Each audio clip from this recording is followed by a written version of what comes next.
A gente, infelizmente, não aprende na faculdade a forma de lidar com os pacientes em cuidados paliativos. A gente não sabe lidar com o sofrimento do outro. A gente não sabe lidar com a terminalidade.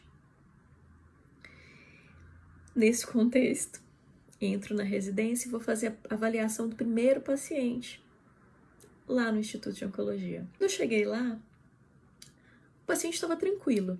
Ele não tinha um sintoma físico específico naquele momento. Mas a familiar estava num sofrimento imenso, imenso. Eu não sabia o que falar para ela. Conversou, me contou várias coisas, trouxe inúmeras questões e sentimentos, e as confusões e as dores.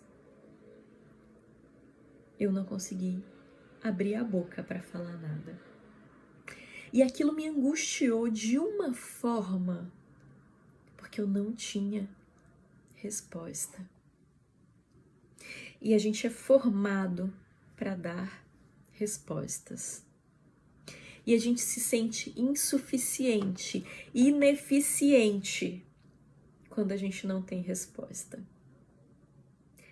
Mas quando a gente lida com a terminalidade, quando a gente lida com o sofrimento e com a história de vida de cada pessoa, a gente não vai ter resposta. E que bom, porque senão a gente perderia aquilo que é mais importante que a gente pode oferecer para uma pessoa nessa circunstância, que é a escuta, a acolhida. Escutar, estar do lado, tem um impacto muito maior do que trazer qualquer resposta. E quando ela terminou de conversar, ela me agradeceu. E eu saí com alguma coisa entalada na garganta.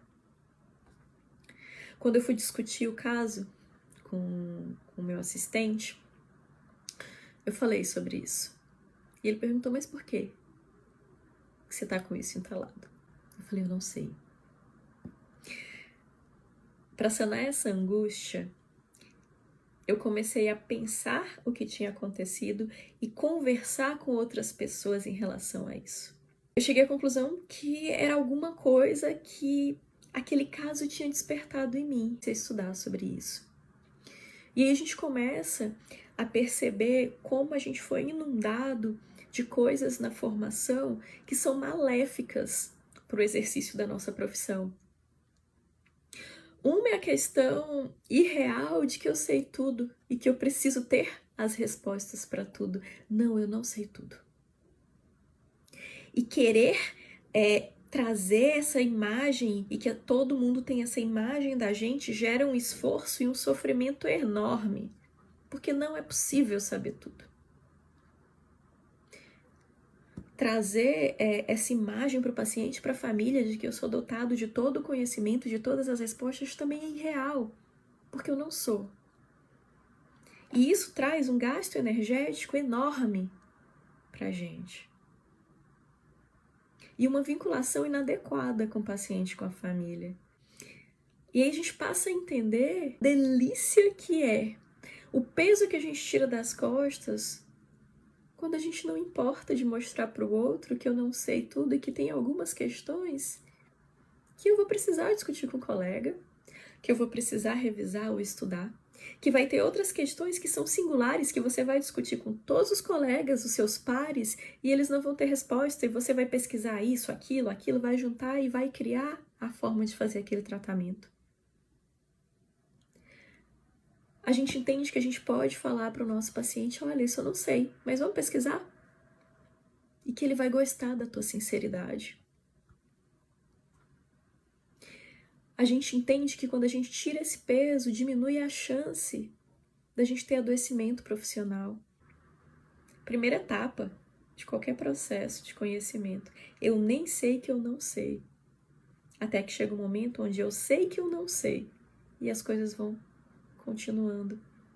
Então, se eu tenho a humildade de entender que várias coisas eu nem sei que eu não sei, eu tenho a possibilidade de estar aberto ao que o outro pode me agregar.